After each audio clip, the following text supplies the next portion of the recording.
100 zaka bani. Kai kakkare na mun wayo. me fa? Wai ya za a ce a cikin 100 zai bani. Kyauta ba. To kai ya karba ya hakura Kyauta ya ba. ban mun kuɗi na. Dai a cikin 100. Kai nawa kake so ya baka? Ni na ce ma ya ma ban ko 200 ce. Ko 200 ce? Ni ko 200 ce ma. Haba da Allah. Ya rike sauran. Haba. Ni kawai 200 zaka bani fa. Ni baran karɓi 100 ba mala. To ka ban mun kuɗi na man ta. Wallahi ni fa ni baran karɓa ba. Kana ji?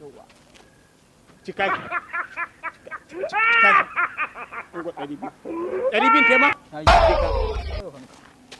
Kai mar da abinka. Rayuwa ta canza.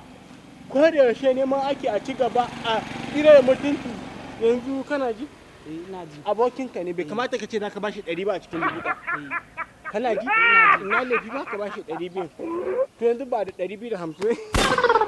Ce mai nai idan baban mu ya dau 1000 bani wallahi Allah bai isa ba naira 100 zan bai yace shi wallahi dai in bai 100 nace ai wallahi dai in bai